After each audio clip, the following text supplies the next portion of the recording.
Yeah, thanks for coming. I'm Karthik Sathapan. I'm the general partner of Families Fund. We invest in the future of American families across education, nutrition, and fertility. Hi, I'm Brittany Cunningham, and I'm the founder and CEO of Seamstress, which is like the Uber of tailoring, a complete workflow solution for garment makers, tailors, manufacturers, and also it's a data reporting system. Yeah, so I actually have been working in AI in education since 2012. I was a professor, and then at ASU. I was the first to work on the AI with the Newton integration and creative programming with the Mayo Clinic and general ed. So I actually have gotten to see it educated internationally at large scale. I went to Facebook and did education there and wound up winning a hackathon. The learning units and groups was my hackathon feature, and then got recruited under Zuck and got to lead external ed under EdMod under a Skunkworks group. We basically got to innovate education along with the engineering teams and work with like code.org and the White House and Harvard and things of that nature to really innovate learning with chatbots and AI and VR. And then wound up getting invited to Harvard for that, and then left as most Facebookers to do my own startup, right? Because it's like the Silicon Valley cliche. And Facebook actually wound up becoming my client, and then through this whole process, I've consulted for Cruise, and Coursera was their AI consultant recently for their programs and helped their AI integration. So, Robbie Alexandrova, co-founder and advisor for MOSaiC Learning. So we'll learn more about MOSaiC today. I've been in technology for the last 27 years. Technology is at heart, pretty much any position within technology departments, from engineer to executive role for the last 6-7 years for startups and scale-ups. And I've been co-founder 3 times in my life. Really excited to tell you more about MOSaiC. Hello, I'm Natalia, and I'm a computational neuroscientist and career advisor and career strategist. I'm currently building Ontology of Value, which is a career incubator. And I have a little gift for you, since we are talking today about e-learning and the future of learning. So I brought a few copies of my book, and they are at the reception desk. It's a little giveaway. So actually my observation is that in Silicon Valley we have an incredible number of talented people who, for independent reasons, got a layoff recently, and I have a feeling that they just don't know where to start. And actually, the process of building a sales funnel for yourself to get your next job is not all that difficult. It's just all the steps you need to take one by one to optimize the process, and you just have to start. So this is like anti-procrastination book to make you start. One more. Actually, yesterday my first ever TEDx talk came out. Yeah, and you know. Hi guys, my name is Lakshmi Jayaraman. I am the CEO of MOSaiC. I like to start with, I have 2 degrees in architecture, and I say that because that's the one that got away. I loved architecture, it was in my bones, but it set me, once you come to the US, between immigration and the lure of technology, especially in the Bay Area, I did make a jump. And I think architecture was important for me because it helped me with systems thinking. Like, I still think that way, primed the way I think. It made me a business person because so many things have to align you can't make mistakes and like ship another fix, right? If the building goes up, it breaks, we can't do that.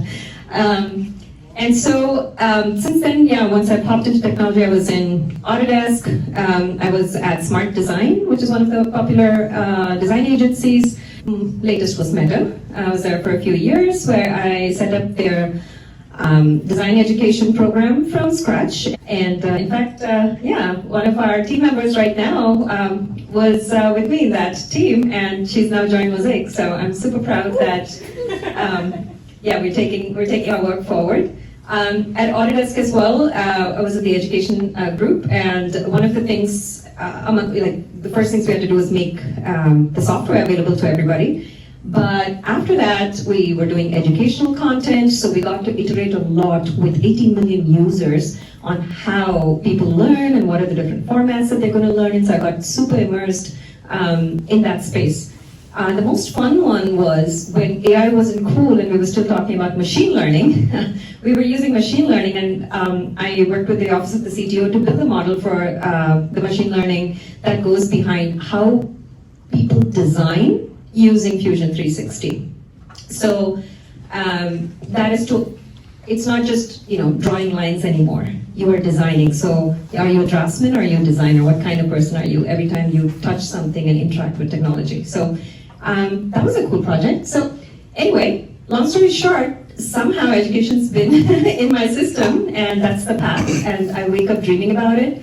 I'm a mom too, so there's that. And yeah, glad to be here and glad to have you all here. So let's talk about the role and nature of learning in work today and where you think it'll be 5 years from now. I feel honored to be asked this question first. So, just talking from a perspective of a career strategist, I think that because the purpose of learning, especially we can tell the difference between learning for a hobby or a passion and professionally. So I will be talking more professionally here, and I can see the trend that. So when we look at the scope of the job market. Today, a young person entering a job market, you in every single discipline, in every narrow field, in any there is already a class of people who are specialized and who are top of the top level, and it's really hard to compete, right? To become a top specialist in every single very narrow discipline. And I think it's we're entering the times when it's actually a better strategy in general to try to find a cluster of talents and passions that define you rather than just one, and invest more in a flat learning strategy so that you invest some part of your time in which one of these passions, so that you become a cluster of talents and skills that is uniquely yours, right? And that actually corresponds with your natural talents and your natural preferences for how to work and how to connect with people. So just talking from my perspective, because this is the case I know best, obviously. It's I went from neuroscience to career strategy, but I didn't forget about neuroscience. So I actually, knowing how the brain works to some extent, I'm also able to utilize that when I design new career programs. So this is a unique angle. It's a combination of skills that is rarely represented. Very few career strategists are neuroscientists and vice versa, right? So I think in the future, there will be Lakshmi will be Lakshmi, that will be her profession. She will represent a number of skills that are uniquely hers. Natalia will be Natalia, etc. So I think we are entering that new age where we have to actually invest in our own personal brand and our own portfolio of skills rather than just one specialized skill. And this is why MOSaiC is so amazing as a concept, because that's exactly what it does, right? So I think I can confirm as a person who analyzes the job market full time that this is exactly where career building is going next. So it's definitely perfect initiative for the job market of the future. Really speaking about the professional market, I think what we'll see in the next 5 years is a major shift from learning just in case, going through this massive, let's say, corporate learning. Who has been to corporate learning recently? Yeah, or these massive just in case trainings, just in time training, just when you need the skills, that just when you need to accomplish a particular task, that's when you go and find resources to learn. And this is a major shift, mostly driven by the rate of innovation. We see the innovation accelerating, new information really flooding us. People feel overwhelmed. And if we think, I'm a technologist, so I can tell you currently the lifespan of technology knowledge is about 2.5 years. And it's extremely hard to predict what is going to be the next thing, so that I can learn just in case and really let me master this thing that will be important 2 years from now or a year from now. The entire workplace will change to where you learn the skills that you need just when you need them. This almost loop of learning and acquiring new skills. It could be through platform MOSaiC, that's exactly what MOSaiC does. It could be through coworkers and humans as well. This cycle needs to be embedded in the way we work and in the way we absorb information. Along with that, we'll also see the shift. I know earlier, I think the vendor talked a little bit about micro-learning, and currently this shift is happening as well, where people absorb this information instead of 2-hour learning, just a few minutes, 5 to 10 minutes today, then tomorrow, and then schedule that way to be able to fit your schedule, to be able to, so you can absorb that information the right way and in the right modality as well. It could be sometimes, it could be audio, and sometimes it could be visual, depending on your learning preferences. What we'll see is this AI-driven, AI-powered platform similar to MOSaiC that will be able to accommodate that as well, this micro-learnings here and there. And the way social media pushes habits into us. My kids learn that way. That's how I know. I have 2 teenagers. That's how they learn. 5 minutes here, 5 minutes there, 10 minutes, and all of a sudden they know a lot of content. We'll see that embedded. Just-in-time learning in our workflow, just when we need to accomplish a task. And this will become even more predominant down the road.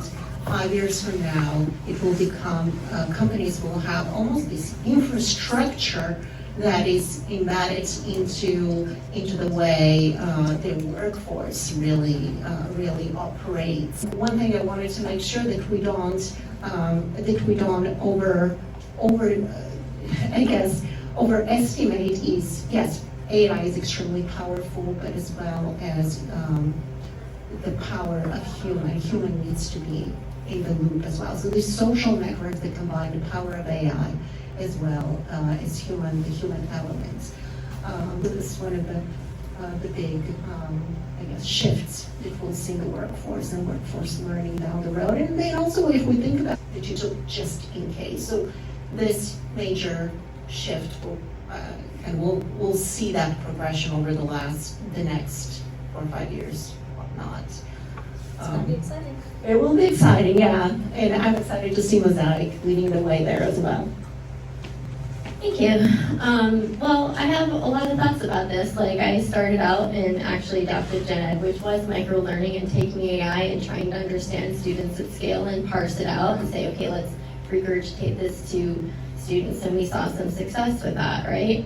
And then social learning has actually been my area of expertise, where we learned that, students want to drive their learning, and that's basically it. And I've been on a crusade to eradicate what I call the content marketing machine of learning, which is basically like we throw a bunch of terrible content on the internet that we all hate, and then we force people to sit there, and then we force people into these quizzes. And that's been my last 20 years, is basically to say, why are we doing this? We're spending billions of dollars creating content no one wants. And we can't seem to convince people to stop doing that. And so, when you think about AI and you think about social learning has so much efficacy. What the AI does is it allows for a safer space to allow to replicate that social experience if you're chatting or engaging and you're prompting, and it's a student-driven learning process. But what we need desperately is organization and systemization of this, and that is actually what's truly lacking. Is no one's actually truly doing competency-based learning and taking, like I always say, I've been working with AI for a long time. I went to MIT to actually figure out how to program AI so that I'm not just the person that's talking about it. And at Coursera, I spent the last 3 years consulting them for lots of different AI things. AI is a systemizer. It does have some creative agency, but it's a systemizer. And truly the lack of understanding and how to use it has been, I think, a tragedy. Because you've seen a lot of misuses of AI, and it's been a waste of time and money. Where competency-driven learning is very systematic, and it's a science. I started at OSU and was on the Ohio board. If you've never been to Ohio started competency-based learning. If you ever speak to an Ohio teacher, you're not going to get past them without some competency-based learning information. And that's a science. It's based on rubrics and science. Now this is actually where, like, I met Lakshmi on LinkedIn, and it's so funny because this was her passion and it was my passion in different ways, and now I'm seeing her execute her passion 6 years ago. And we both saw the vision of the lack of structure of, yeah, it's great to just throw content out and say, learn this. No, you have to have a system. And she saw that, and she actually worked on that at Autodesk, and we were fascinated. We became BFFs immediately. It's a very rare LinkedIn BFF experience. Like, we had lunch, and I was like, I can't believe I met my learning soulmate. And so, and that's where we need to head. We need to head where, yes, the student is driving their learning, but there's a back-end system that's actually saying, no, we're no longer allowing just these quizzes and whatever. We're adding the science and systemization to start structuring for them. And that's what's so meaningful about this, is because, with social learning, you have the organic and the subjective. But you allow the AI to come into these experiences, and the AI can categorize. It can make sense. It can sort. It can make meaningful outputs without having them to be school-learned through that experience. And so we hope that that would be the case, is that we relinquish this need to just throw excess content out into space, outer space. We allow students to drive the learning. We allow the systems to intelligently take that information and go, now I'm going to be your partner in learning, and I'm actually going to show you didn't really learn this. There's a lot of overconfidence in learning. I mean, I was a professor for 10 years. Definitely a lot of overconfidence in learning, especially with younger generations who do not like hearing no or you're bad at things. And I think the subjectivity of the AI actually adds a little bit of, like, if AI is saying you're not good at it, might be taken a little bit better. So hopefully we're moving to a space where the humanization, the socialization is always there, because we're always going to reach out. I was in the MET program, I was like, good Lord, this thing is hard. I was desperately trying to reach people that knew, like, these algorithms, which were like crazy. But I also needed AI. And so I see a merge of the two, of thoughtfully, intelligently systemizing scientifically these things so that we can actually get to better outcomes and really know what those outcomes are. Because in all honesty, having done this for 20 years, and Lakshmi knows, everyone knows who knows me, I'm the competency police. If you don't have a rubric and you don't have science behind it, I'm like, we're gonna have a conversation. They haven't been doing it. And that's really problematic. Even teachers have not been doing it. They've been lazy about it. So we don't really have a fundamental understanding of, like, what excellence is, right? You can't be excellent if you don't know where the mark is. So hopefully it'll help us get there. Sure, so I think the original question was around maybe workforce training and how jobs are going to change, right? And so, sure. Yes. And like lifelong learning. So I think workforce training is going to change a lot with AI. I mean, I just talked to someone in the audience who's building a corporate training program using AI. And so I think we're going to see that these things are going to be more effective. I mean, earlier you asked a question, like, who's been in a corporate training? I've been in those a long time ago, and sometimes you're just rolling your eyes and you're sitting there and you're checking a box. But I think soon you're going to actually learn things and new skills thanks to AI, which means what jobs are available are going to totally change. And so I think the biggest thing we're going to see with AI and workforce training is the same thing that happens in small companies is going to happen in big companies. If you've been in a 5-person company and you need to do marketing for the first time, you don't hire someone because you don't have money. You're like, who's going to go and, like, learn marketing and just do it for us? And I think you're going to see that at scale now. I think at a 1 million-person company, you're going to be there and be saying, oh, hey, there's this new skill. You can actually learn it with AI. So we're not going to hire someone. You're just going to do that. And so I think where we see the highest end jobs, AI engineer, $1 million a year, that's going to be a great job market if you have those skills. I think at the opposite end, if you're a plumber, everyone needs plumbing. So you're going to easily find a job too. But I think everything between the two things I just said is going to become very, very hard. And I think if anyone's in the job market, you're probably experiencing that right now. I think the optimistic take would be is that we hopefully end up with more companies, more smaller companies, which means that there will be more opportunities. And that's what I like to believe is going to happen. These are some excellent points. I think we're definitely traversing a territory where we're going to go from specialists to generalists, and there's going to be a clean kind of split between the two, the people that are building and knowing something to manage all the new stuff that's coming.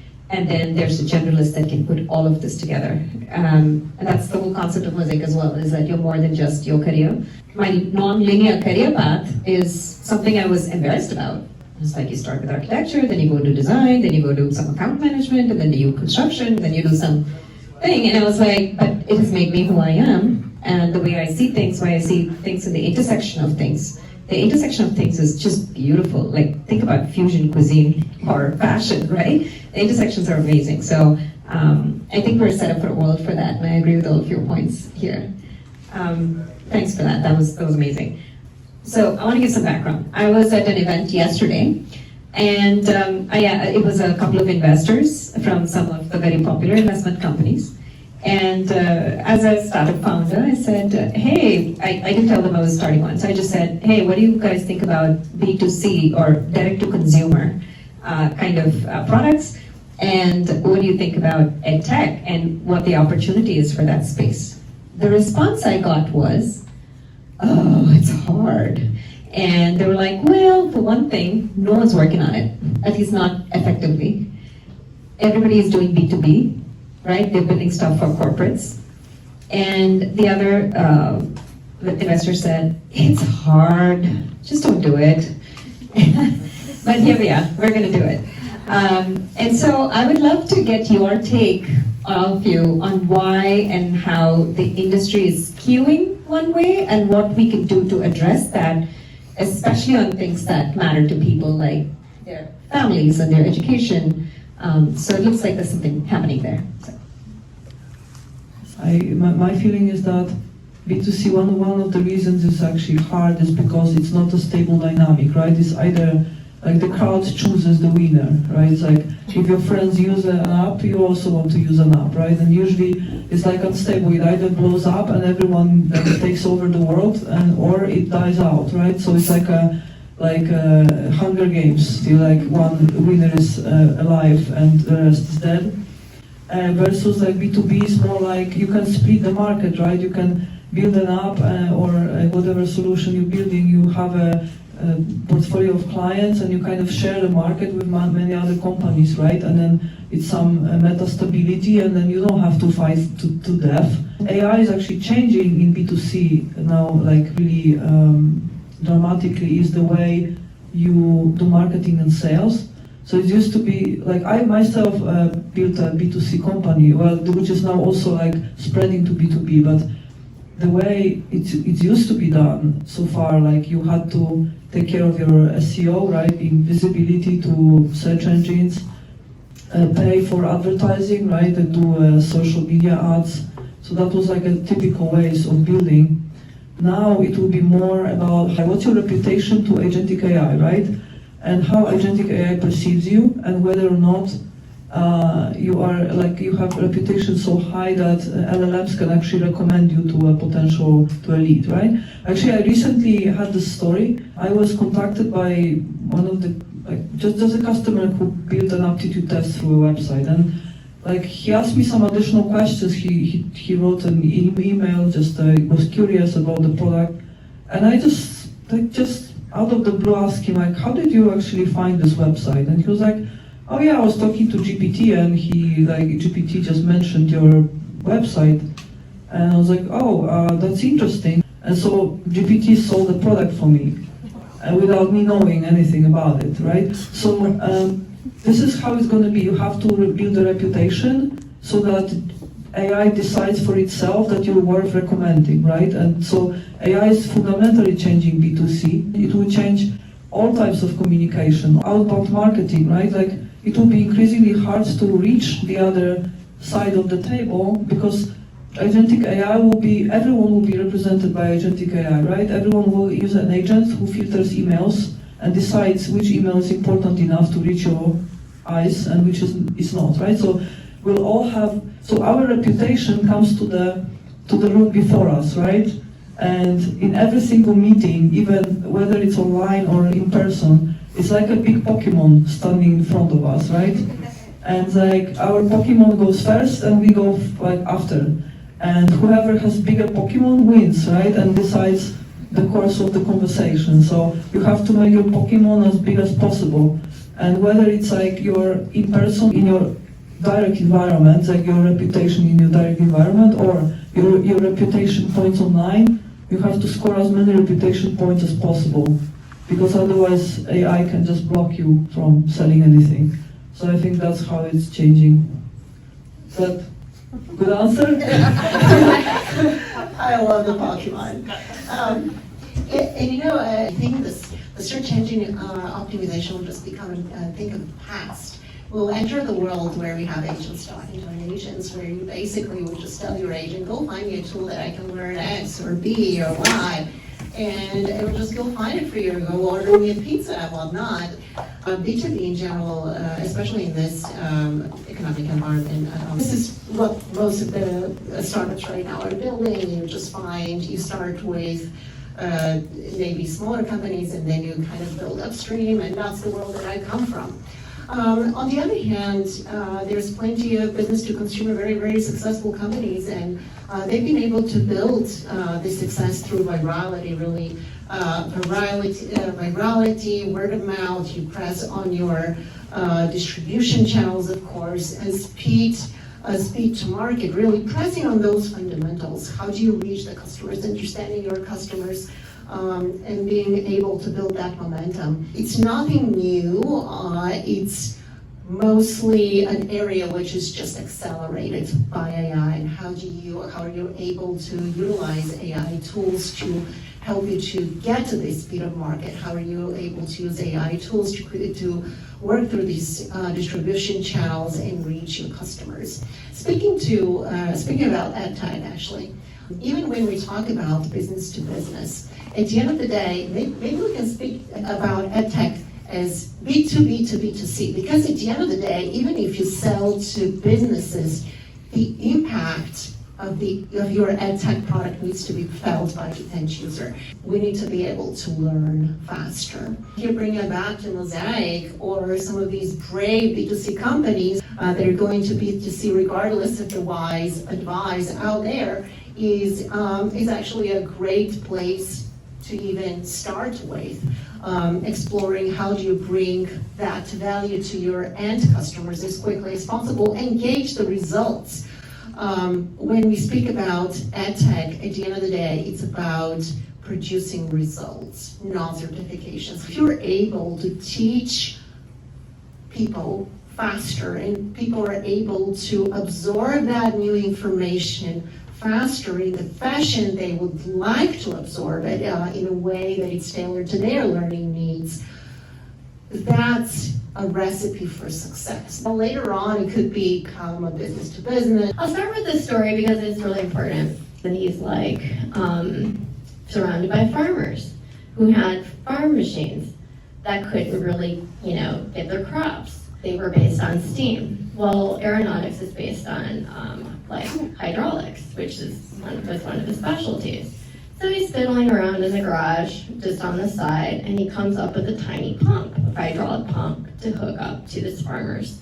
But I do know that little pump would enable them to get through the field so much faster. It added the power of aerospace to farming, and he helped scale farming. So he had a firm, and he's an aerospace, engineering leader, not interested in being farming engineering. So he patented it and he sold it to a farming firm.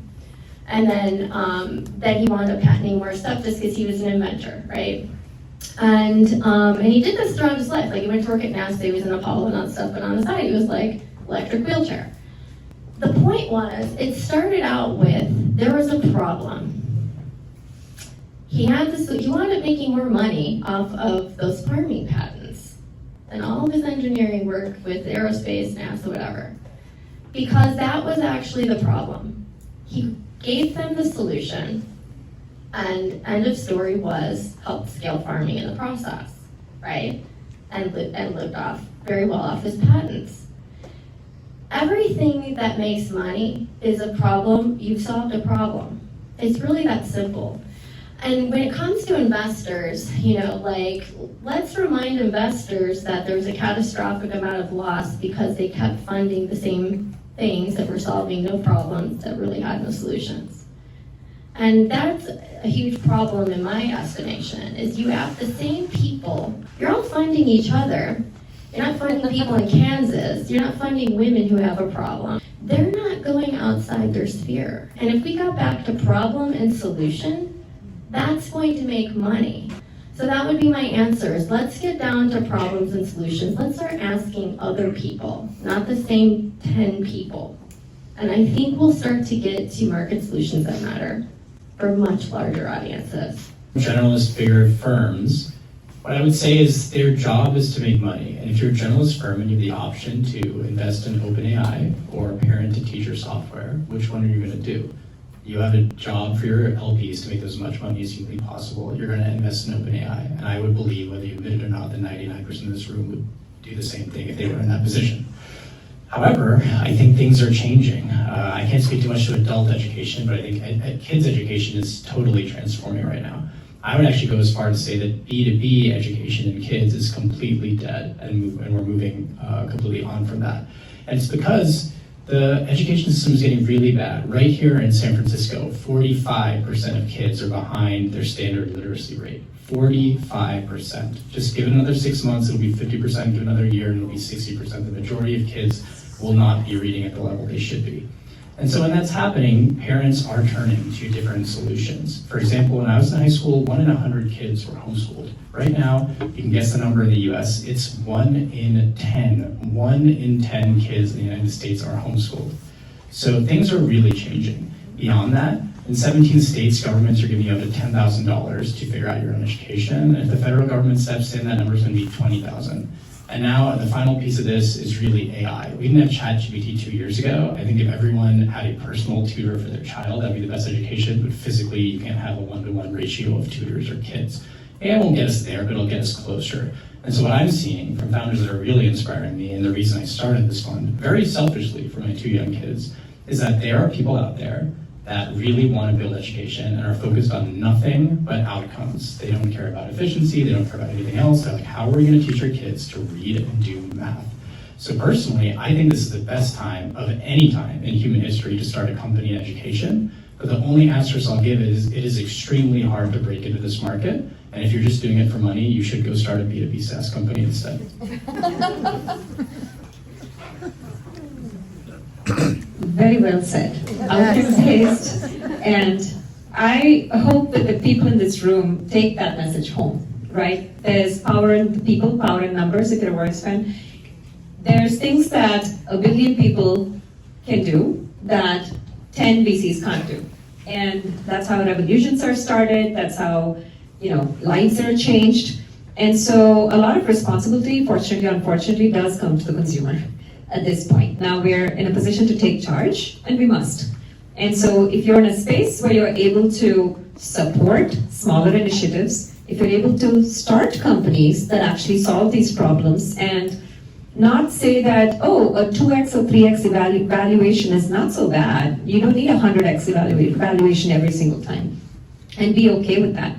It's a difference between like Walmart and a mom and pop store, or how Ace Hardware versus Home Depot. Ace Hardware actually has the nuts and bolts that you want. Home Depot doesn't, right? Because they go for the fast sellers and all that. But this neighborhood store actually solves the problem. So let's think about it and empower ourselves, is what I would say. If there are more VCs like Karthik, and I hope there will be, because as the word spreads that more people are thinking about outcomes, that's the world we can tap into. More of us should be adopting these tools, more of us should be creating these and collaborating and making the world a better place. That's my hot take.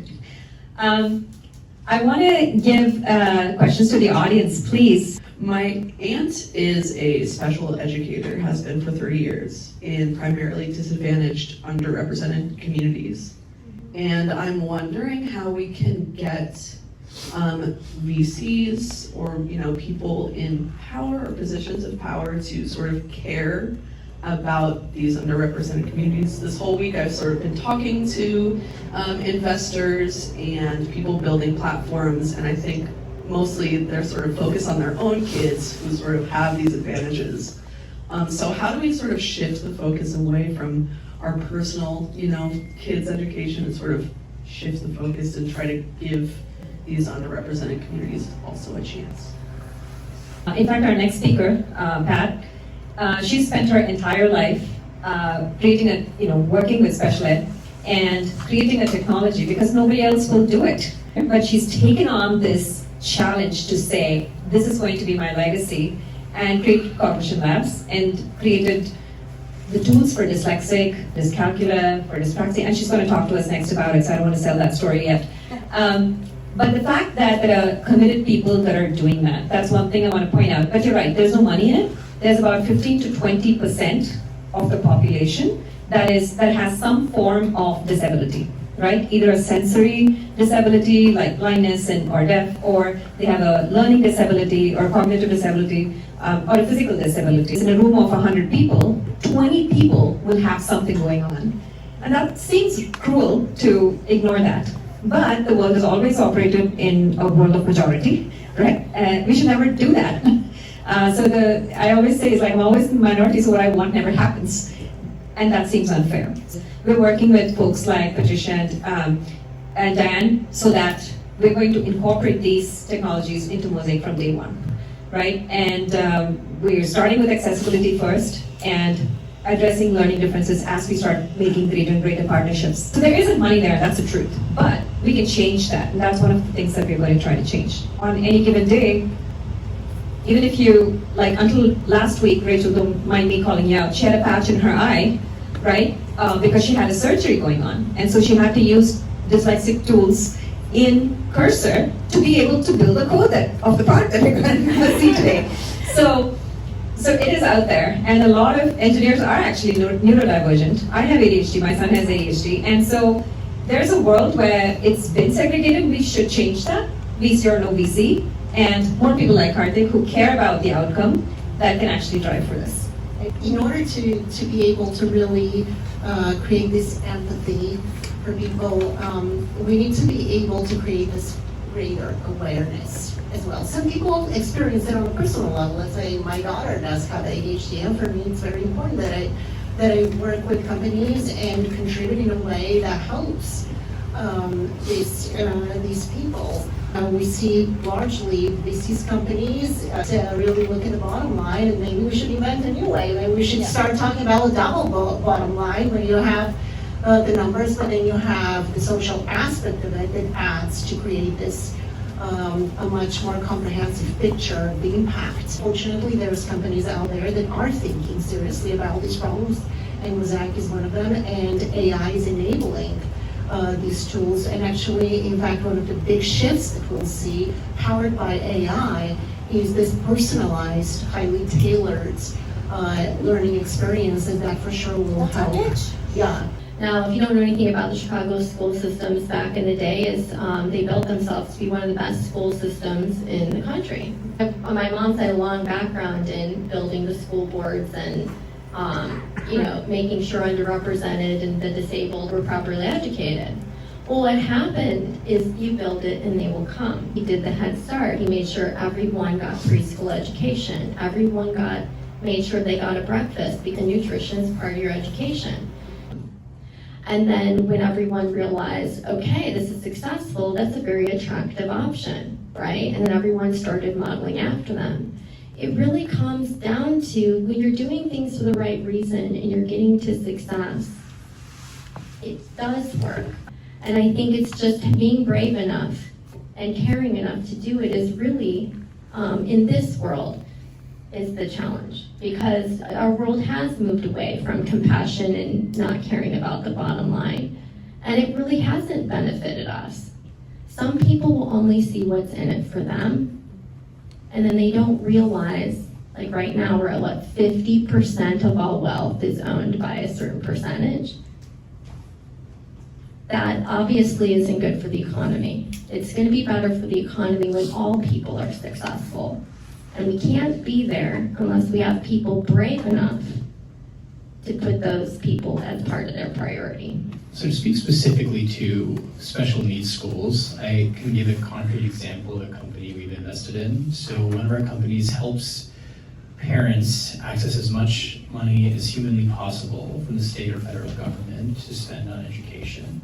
And I think school choice has become a very heated topic. I don't know why. I don't think it should be very political. I think you should use that money for what you want, and there's going to be other parents that use it on stuff that you don't care for. But I think as long as you get the money to spend it on what's right for your kids, I think it can be a very powerful tool.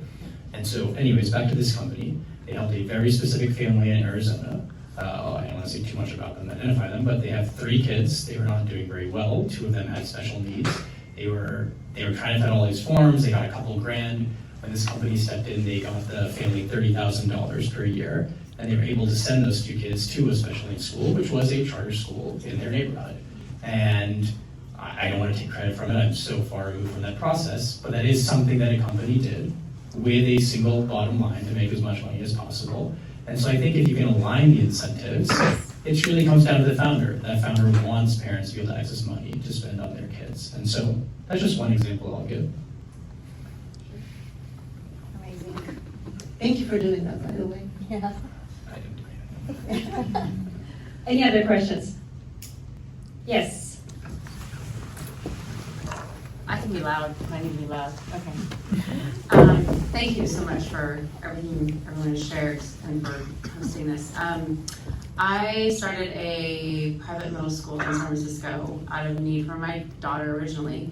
And it's a school still going 14 years later that's designed for bright or struggling learners or gifted kids. And the educational model that we've landed on has been super successful. By the way, Pat is on our board and she's helped us along the way, thank you. The model is designed to be replicated anywhere and it's designed to be accessible for any student and however they want to learn. They get pathways to choose how they learn best, which I'm very curious to hear what your product is, because I'm like, oh, maybe there's some synergy here. But what recommendations do you have to take something that can, help a struggling child move up to par, help a child at some point move into the accelerated classes, and then help the accelerated learners fill in these missing things that they don't even know they're missing? It's designed to be shared for free. What suggestions or partnerships would you have to get it out there to help as many kids make it accessible? I mean, I did this quite a bit with social learning, is that you start in small clusters and you build success, right? Because you have to have a success story. And it has to start out with success. And then success begets success, and then people hear about it. I always think of the Disney term, he says, do something so well that people will bring, their friends back to see you do what you do. Oh, obviously very good at quoting people. Essentially do it so well that people need to come back and say, okay, I need to do that, I need to have that, I want that. And fact find and learn. Because I really always think it boils down to what successful people are willing to pay for it, they're willing to invest their time, they're willing to invest, and then show their friends I need to do this. And I think Facebook is a great story just as a business of it grew based on word of mouth, right? It had some level of virality. It's not going to be easy, because I've been in the trenches with folk, teaching. I've actually been a professor and served underserved students that were living in their vans, no lie, and their moms had cancer in Appalachia. And I had to struggle, that's where the social learning came from. It's a knockdown, drag out fight to get there, if you're willing to do the knockdown, drag out fight. But once you do, that's where the success comes from, is the grit and the care, and then paying attention and listening to people, getting lots and lots and lots of feedback as well. And don't be so focused on your North Star that you can't zoom out, and see the bigger picture for each person. I think it's important for us to define what success is. And success is extremely individual notion. It can drastically vary from one child to another, from one person to another. And it's important for us to recognize those differences as well. I really believe that in order to be able to provide for a successful path for each child, we need to cater to their individual needs as well. And I even personally experienced that at home, where I have 2 daughters with completely different needs. One has ADHD a little bit, she she needs a little bit more help. The other one, you study ahead. And I know, even I see this daily, how differently they learn and how they just meet different paths. And I struggle as a parent to define success for them. And I see how a highly personalized platform and is extremely valuable in this particular case as well. Actually, your question sounds a bit like a go-to-market strategy, right? Just for educational program that is unique and like quite like one of a kind and bottom-up initiative. So actually, I think we live in the world of chaos and misinformation. So I would also first operationalize success, for instance, as a percentage of admissions to university or happiness level, like all kinds of like criteria you can actually quantify somehow, so that you can compare against like similar demographics but in other schools, under other educational systems, just to show in numbers that your kids are like objectively performing better. And then I would say the orthodox way of going about it would be probably to contact some public services, right? Like to make sure that that the administration, like the current administration, kind of learns about your achievement, right? Because then they would probably take a look and try to adopt it widely. But my intuition tells me that probably the faster way would be to go to Netflix, so that they do a documentary, because this is perfect Netflix story, right? Like a mother basically came up with something better just to help her own daughter, and came up with something that outperformed any other educational program in the country, right? Like so, and that we probably had much more, like made much more waves and much quicker than just knocking on the doors of officials. It's just an intuition, but it's a great job. Congratulations on this, because it's a great achievement. No money, lots of passion. Don't want to give it up. Thank you. I want to take the time. We spent a good amount of time, and I really appreciate all of your expertise, your opinions, and please hang around and we can mix and mingle. But thank you all so much for your expertise, for your opinions, for your thoughts and leadership. Our community is better because of all of you, so I appreciate you a lot. And some of them have flown from far away. Bobby's come from Utah, Brittany's come from Arizona, Natalia's come from Poland, so I think you're local, right? About 15 minutes. Yeah.